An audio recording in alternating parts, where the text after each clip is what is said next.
En esta oportunidad vamos a hablar sobre los síndromes de sobreuso, dentro de los cuales vamos a tratar 3 patologías relevantes dentro de los servicios de rehabilitación funcional, que son el síndrome del túnel carpiano, tenosinovitis de Decker-Vein y dedo en gatillo.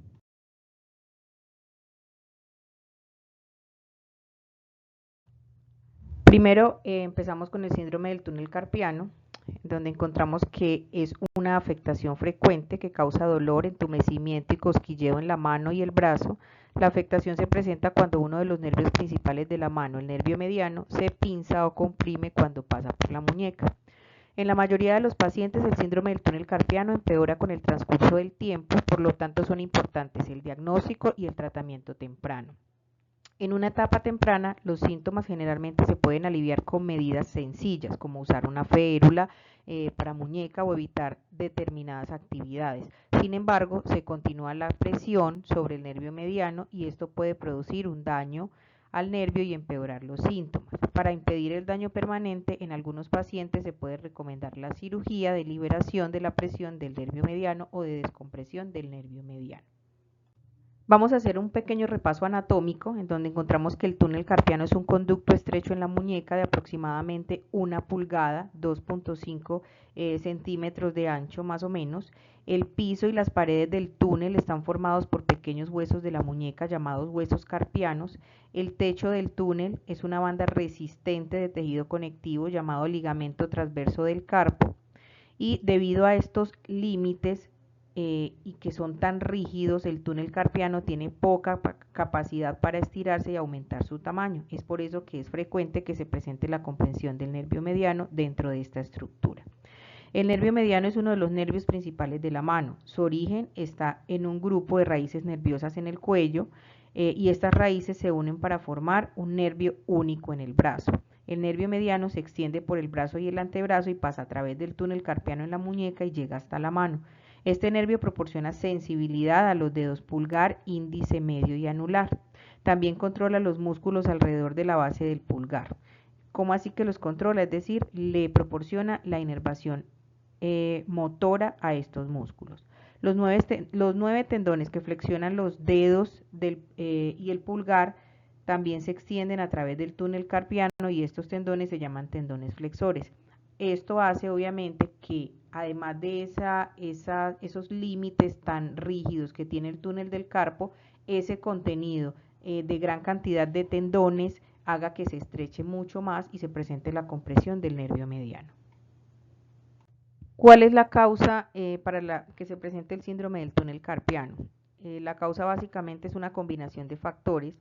Los estudios han demostrado que las mujeres y las personas adultas tienen más posibilidades de padecer esta afectación, pero hay otros factores de riesgo que lo hacen predisponentes para la aparición de esta patología, como la parte hereditaria, donde probablemente es uno de los factores más importantes, en donde el túnel carpiano puede ser más pequeño en algunas personas o pueden haber diferencias anatómicas que cambian el espacio disponible para el paso del nervio. El uso repetitivo de la mano, repetir los mismos movimientos o las mismas actividades de la mano y la muñeca durante un periodo prolongado puede perjudicar los tendones de la muñeca, lo que causa inflamación que ejerce presión sobre el nervio, obviamente por la disminución del espacio. La posición de la mano y de la muñeca, hacer actividades que implican flexión o extensión extremas de la mano y la muñeca durante un periodo prolongado pueden aumentar la presión sobre el nervio. El embarazo, sabemos que en el embarazo hay cambios hormonales importantes que pueden causar procesos inflamatorios y sobre los tendones que pasan dentro del túnel del carpo y hacer que se reduzca el espacio por el que transcurre el nervio. Enfermedades como la diabetes, la artritis reumatoide y el desequilibrio de la glándula tiroides también son afectaciones que están relacionadas con la aparición del síndrome del túnel del carpo por factores inflamatorios que se desarrollan con ellas.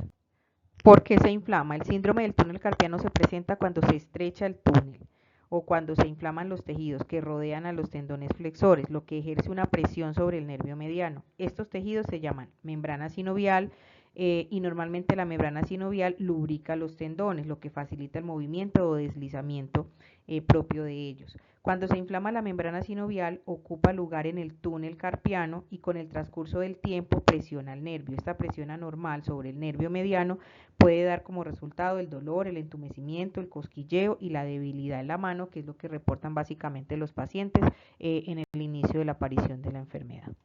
En cuanto a los signos y síntomas que se presentan y que nos ayudan a identificar la aparición de la enfermedad, encontramos el entumecimiento, cosquilleo, ardor y dolor, principalmente en los dedos pulgar, índice, medio y anular.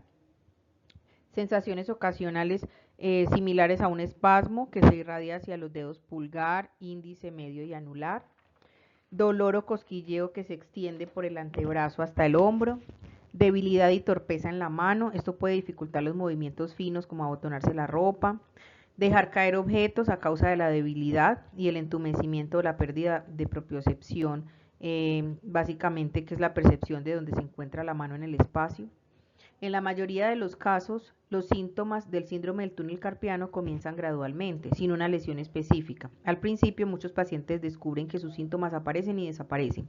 Sin embargo, a medida que empeora la afección, los síntomas pueden presentarse con más frecuencia o pueden persistir durante periodos más prolongados. Son muy comunes los síntomas durante la noche, debido a que muchas personas duermen con la muñeca flexionada. Los síntomas los pueden incluso despertar y durante el día generalmente los síntomas se presentan cuando sostienen algo durante un periodo prolongado con la muñeca flexionada hacia adelante o hacia atrás, como cuando usan el teléfono, cuando conducen o cuando leen un libro. Para determinar los síntomas iniciales de esta patología, lo que debemos hacer es un excelente examen físico, en el cual debemos evaluar cuidadosamente la mano y la muñeca para realizar primero unas pruebas físicas o unas pruebas semiológicas que nos den los indicios de la aparición de esos síntomas. ¿Cuáles son esas pruebas semiológicas? Primero el signo de Tinel, en donde se presiona o se golpea ligeramente el recorrido del nervio mediano en la cara interna de la muñeca, y esto lo que va a producir es un dolor, un entumecimiento o un cosquilleo de los dedos. Luego aplicamos el signo de Fallen, en donde se hace una flexión sostenida de la muñeca, de ambas muñecas, y se evalúa si aparece entumecimiento o cosquilleo en las manos. Hacer la evaluación de las zonas autónomas del nervio mediano, en donde lo que vamos a hacer es poner a prueba la sensibilidad en la punta de los dedos de la mano, tocándolo suavemente con alguna textura mientras se tienen los ojos cerrados. Mirar si hay debilidad en los músculos alrededor de la base del pulgar y mirar si hay evidencia de atrofia de la eminencia tenar. Debemos buscar atrofia en los músculos alrededor de la base del pulgar porque en los casos graves estos músculos se pueden volver visiblemente más pequeños y podemos encontrar depresiones notorias como vemos en la imagen. Adicional a las pruebas semiológicas, aplicamos unas pruebas electrofisiológicas. Estas pruebas ayudan a medir qué tan funcional está el nervio mediano y a determinar si hay presión sobre el mismo. Estas pruebas ayudan también a mirar si hay otra afectación del nervio como una neuropatía o un compromiso mayor, o si hay algunas zonas, otras zonas distintas donde haya compresión del nervio y que podrían estar causando estos síntomas. Estas pruebas electrofisiológicas tenemos el estudio de conducción nerviosa, que mide la señal que viaja por los nervios de la mano y del brazo y pueden detectar cuando un nervio no transmite su señal de manera eficaz. Estos estudios pueden ayudar a determinar también cuán grave es la lesión y guiar el tratamiento que debemos seguir. La electromiografía, que es de los más comunes, que mide la actividad eléctrica en los músculos para saber qué tanto impulso nervioso les está llegando para que hagan su función adecuadamente. También se utiliza la ecografía para evaluar si el nervio mediano presenta signos de compresión, es decir, si los músculos y los tendones están engrosados, que nos hagan sospechar signos inflamatorios que produzcan la estrechez del túnel carpiano y obviamente la compresión del nervio mediano. La radiografía básicamente se utiliza para descartar otro tipo de causas, es decir, deformidades óseas o neoformaciones óseas dentro del túnel del carpo que produzcan esa estrechez, o si hay alguna fractura desplazada que esté ocasionando la compresión nerviosa.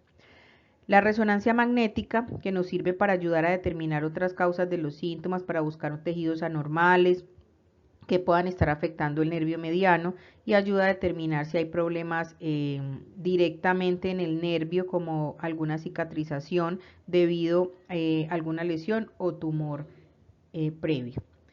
También a veces se utilizan las inyecciones de esteroides, pero estas inyecciones de esteroides son básicamente aplicando directamente sobre el nervio como tipo bloqueo, pero se aplican esteroides y lo que eso hace es que obviamente ocasiona mayor irritación y mayor aparición de los síntomas, dolor y entumecimiento o cosquilleo a nivel de la mano y los dedos de la mano. Ya entrando en el tratamiento del síndrome del túnel carpiano, encontramos que puede haber un abordaje a nivel no quirúrgico o un tratamiento conservador y un tratamiento quirúrgico. Aunque es un proceso gradual, para la mayoría de las personas el síndrome del túnel carpiano empeora con el transcurso del tiempo si no se recibe algún tratamiento eficaz. Por este motivo es muy importante diagnosticarlo de manera temprana y en las primeras etapas puede ser posible demorar o detener la evolución de la enfermedad.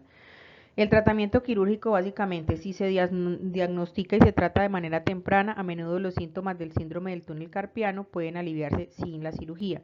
Si su diagnóstico es incierto o si los síntomas son moderados al principio, el médico pues puede recomendar un tratamiento no quirúrgico, que básicamente se enfoca en la colocación de órtesis o férula, que es usar una órtesis o una férula durante la noche, y evitar que se flexionen las muñecas mientras duermen, mantener la muñeca en una posición recta o neutra que disminuya la presión sobre el nervio dentro del túnel carpiano.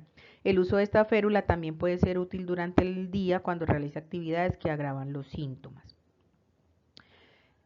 Otra parte del tratamiento no farmacológico serían los fármacos antiinflamatorios no esteroideos o los AINES, que ayudan a aliviar el dolor y a disminuir la inflamación. Los cambios en la actividad, donde a menudo los síntomas ocurren cuando las manos y la muñeca están en la misma posición demasiado tiempo, en particular cuando la muñeca está flexionada o extendida, y si su trabajo o las actividades recreativas, agravan los síntomas. Se deben cambiar o modificar para ayudar a demorar o detener la evolución de la enfermedad. En algunos casos esto puede implicar hacer cambios en el lugar de trabajo o en la estación de trabajo. Los ejercicios de deslizamiento del nervio mediano. Algunos pacientes pueden beneficiarse con ejercicios que ayudan al nervio mediano a moverse con más libertad dentro de los límites del túnel carpiano. Estos ejercicios de deslizamiento del nervio mediano deben ser habituales, es decir, sería ideal realizarlos antes de la aparición de los síntomas, sobre todo cuando hacemos trabajos repetitivos, y continuarlos como medida de protección durante el resto del tiempo.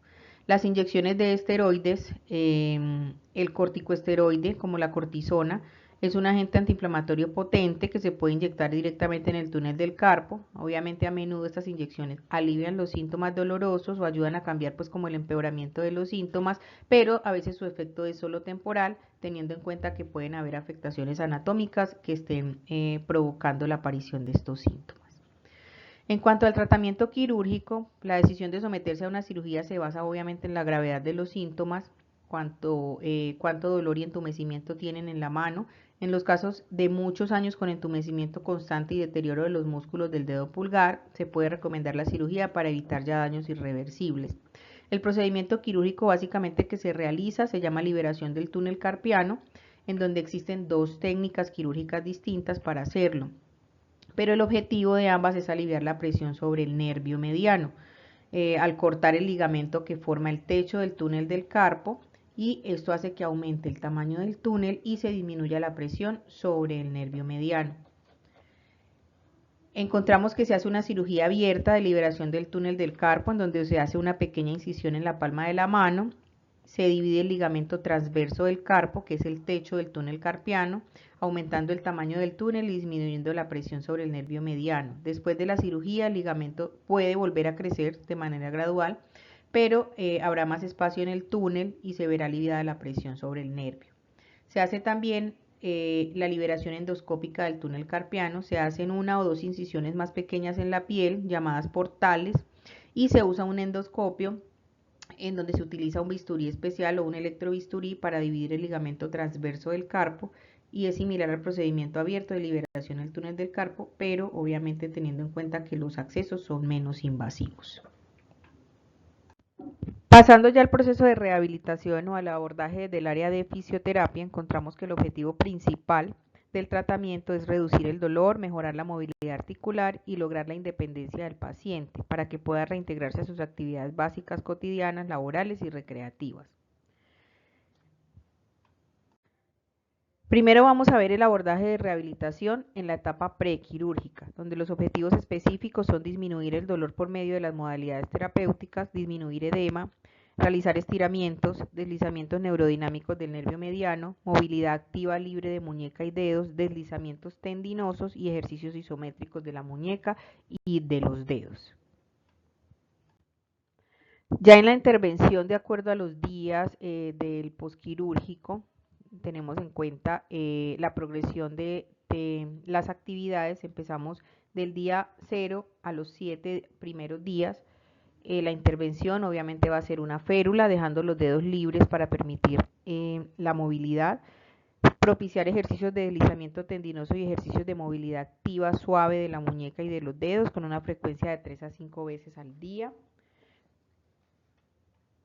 Y continuar obviamente con las medidas locales que hacen, que nos ayudan con el tema de disminuir el dolor y la inflamación, es decir, aplicación de calor, aplicación de corrientes en caso de que se requiera y aplicación de ultrasonido si no hay ningún tipo de contraindicación.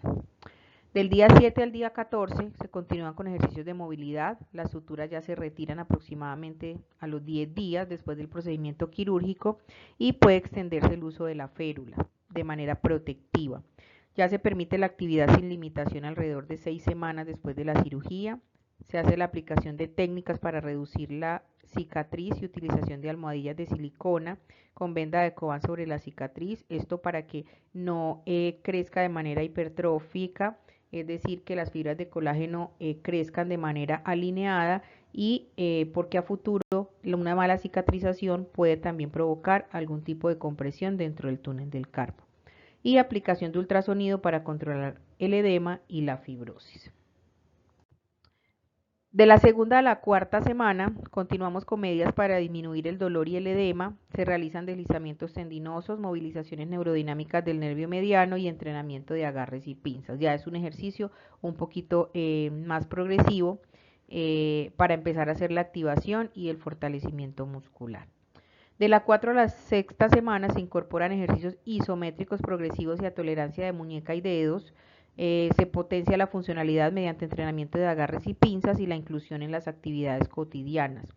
Se realiza entrenamiento propioceptivo controlado de muñeca y se continúan los deslizamientos tendinosos y las movilizaciones neurodinámicas del nervio mediano, las cuales el paciente debe aprender y continuar realizando durante todo su proceso de recuperación y también para evitar la aparición nuevamente de los síntomas.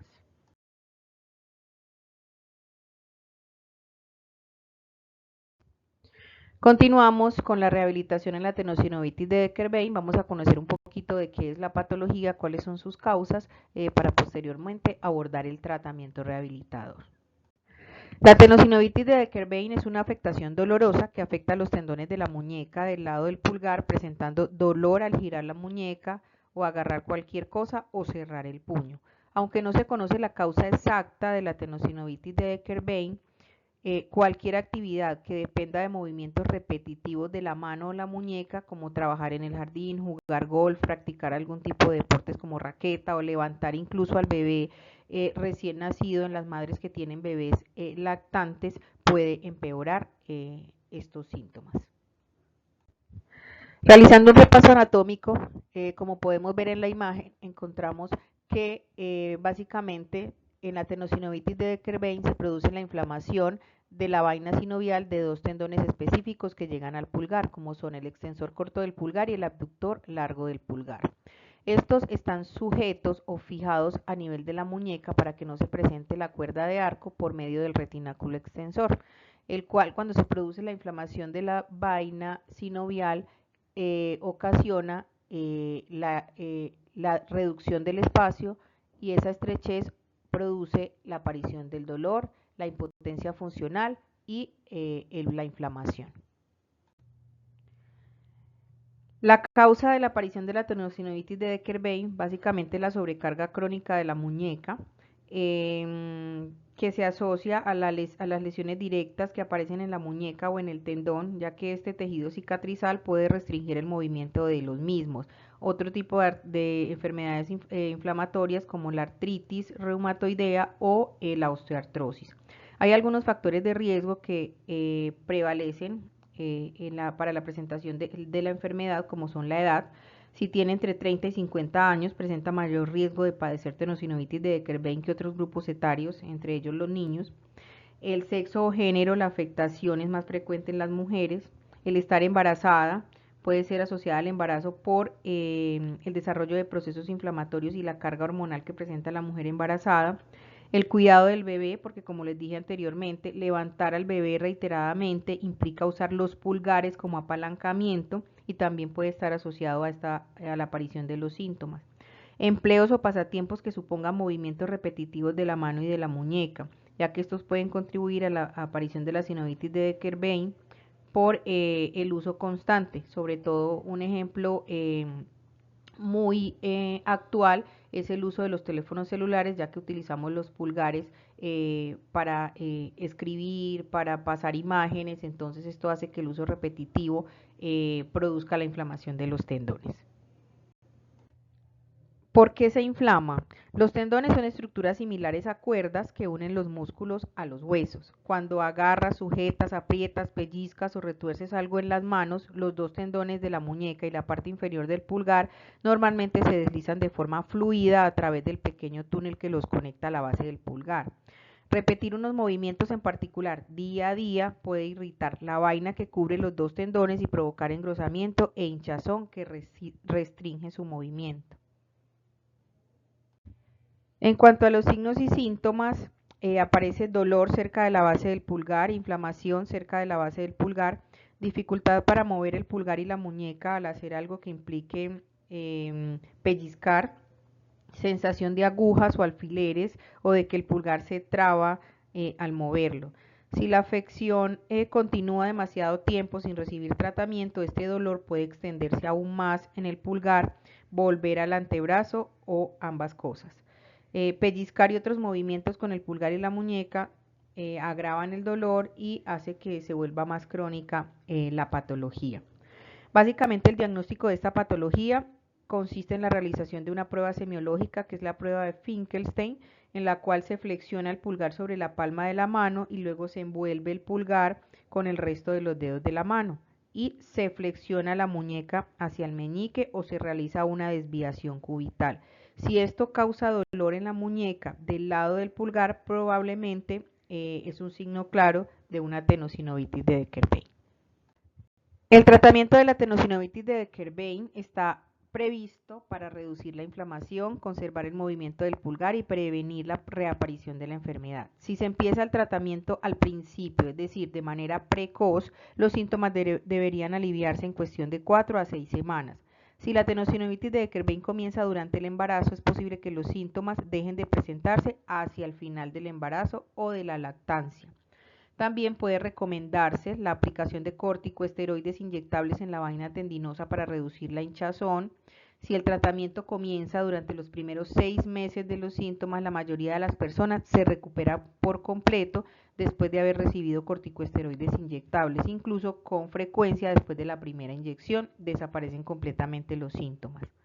La cirugía comprende pues un procedimiento en el que el médico inspecciona la vaina que rodea al tendón o a los tendones afectados, la abre para liberar la presión y permitir que los tendones se puedan deslizar libremente, pero no es lo que se realiza más comúnmente. En cuanto a la rehabilitación, básicamente consiste pues en inmovilizar el pulgar y la muñeca para mantenerlos derechos con una férula o con un dispositivo de inmovilización para sostener los tendones. Esto se le puede recomendar al paciente o él previamente lo puede traer desde la consulta médica, recomendada directamente por el especialista tratante. Se debe evitar la mayor cantidad de movimientos repetitivos del pulgar como sea posible, es decir, la economía articular, evitar pinchar con el pulgar cuando se mueve la muñeca de un lado a otro, evitar pellizcar, se pueden aplicar medidas locales, aplicar hielo sobre la zona afectada para disminuir ese proceso inflamatorio, realizar estiramientos propios de la musculatura afectada y realizar un fortalecimiento progresivo, tanto de los músculos afectados como de los músculos adyacentes, para que le den soporte a esos otros músculos que se encuentran en su fase inflamatoria. Es importante realizar ejercicios funcionales, educar al paciente en cuanto a la economía articular, el uso y manejo de férulas y realizar los periodos de descanso adecuados para que no hayan reaparición de los síntomas a futuro. Y ya la última de estas patologías de síndromes de sobreuso que vamos a tratar es la rehabilitación del dedo en gatillo. La tenosinovitis estenosante, comúnmente conocida como dedo en gatillo, afecta a los tendones y poleas de la mano que flexionan los dedos. Es una afección que causa dolor, rigidez y la sensación de que el dedo se traba o atasca cuando lo flexiono o lo estiro.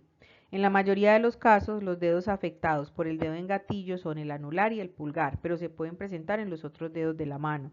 Cuando el pulgar es el dedo lesionado, la afección se llama pulgar en gatillo. Como vimos en la patología anterior, los tendones trabajan como cuerdas largas que conectan los músculos del antebrazo con los huesos de los dedos y el pulgar.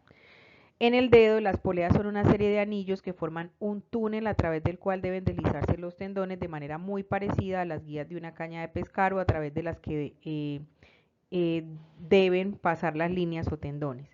Estas poleas sostienen a los tendones contra el hueso, bien cerquita, evitando que se salgan de su lugar y formen una cuerda de arco. Los tendones y el túnel tienen una vaina resbalosa llamada vaina sinovial que permite el fácil desplazamiento del tendón a través de las poleas. La polea en la base del dedo se llama polea A1 y en la mayoría de los casos esta es la polea afectada en el dedo en gatillo. ¿Cuál es la causa de la aparición del dedo en gatillo? Esta afectación es frecuente tanto en niños como en adultos. Aunque la causa del dedo en gatillo es desconocida, generalmente es frecuente en personas con trabajos o actividades que implican la flexoextensión repetitiva de las falanges durante un periodo prolongado de tiempo o ante la presión externa intensa. También es más frecuente en mujeres, en personas que presentan cuadros de diabetes y artritis reumatoide y en personas con una edad comprendida entre los 40 y 60 años. El traumatismo local en la palma de la mano o en la base del dedo pueden en ocasiones ser un factor causante, pero en la mayoría de los casos no hay una causa clara. ¿Por qué se produce la inflamación? El dedo en gatillo ocurre cuando la polea que está en la base del dedo se torna demasiado gruesa y comprime al tendón, haciendo que a este le resulte difícil moverse con libertad a través de la polea. A veces el tendón desarrolla un nódulo o un nudo o inflamación en su vaina. Debido al aumento de la resistencia al deslizamiento del tendón por la polea, es posible sentir dolor, golpeteo o una sensación de que hay algo trabado en el dedo o en el pulgar. Cuando el tendón queda trabado, produce inflamación y más hinchazón. Esto causa un círculo vicioso de formación de gatillo, inflamación e hinchazón. A veces el dedo queda fijo o trancado y es difícil enderezarlo o flexionarlo. El dedo en gatillo puede comenzar por una molestia que se siente en la base del dedo o del pulgar en su unión con la palma. Esta área suele ser muy sensible a la presión local. Puede que a veces haya un nódulo en esta área, un pequeño bulto en la palma de la mano o en la base del dedo, generalmente a nivel de la polea volar. Entre los otros síntomas que pueden aparecer son la inflamación, presión o parálisis de las articulaciones del dedo, dolor al realizar la flexoextensión del dedo implicado. En cuanto al tratamiento, encontramos que el objetivo principal es eliminar la traba o inmovilización y permitir el movimiento completo del dedo sin molestias. Se debe reducir la inflamación alrededor del tendón flexor y de la vaina del tendón para permitir un deslizamiento del mismo sin ningún problema. Hay un tratamiento ortopédico o conservador y un tratamiento quirúrgico. En el tratamiento ortopédico a veces puede ser útil usar un entablillado o tomar medicamentos antiinflamatorios orales. El tratamiento también puede incluir un cambio de actividades para reducir la inflamación. La inyección de esteroides en el área en torno al tendón y la polea suelen también ser eficaces para el alivio del dedo en gatillo. En cuanto al tratamiento quirúrgico, se puede realizar una intervención quirúrgica en donde se realiza obviamente de manera ambulatoria, por lo general con una anestesia local sencilla, y su objetivo es abrir la polea en la base del dedo para que el tendón se pueda deslizar con más libertad. El movimiento activo del dedo suele comenzar inmediatamente después de la cirugía. El uso normal de la mano por lo general se puede retornar también una vez que se sienta la suficiente comodidad para hacerlo, y puede que algunos pacientes sientan dolor, molestia e inflamación alrededor del área de la cirugía por más tiempo que otros, de acuerdo obviamente a las características particulares de cada uno. En cuanto a la rehabilitación, encontramos que se realiza manejo analgésico mediante crioterapia, baños de contraste, ultrasonido, láser, movilizaciones pasivas y más adelante activas, maniobras articulares, electroterapia, ganancia progresiva de la fuerza. Tras la intervención quirúrgica se inicia una movilización precoz. Si fuera necesaria una intervención quirúrgica para abrir el túnel y liberar la presión sobre los tendones, lo mejor es empezar a movilizar precozmente la zona y hacer una terapia física cuanto antes para disminuir la inflamación y evitar la rigidez. De esta manera se intentará ganar amplitud y devolver el rango articular para que la funcionalidad del dedo sea la adecuada y así evitar posibles complicaciones. Lo más importante es también incluir la educación al paciente y hacer el inicio de la rehabilitación precoz para que los síntomas puedan desaparecer de una manera gradual y más eficaz.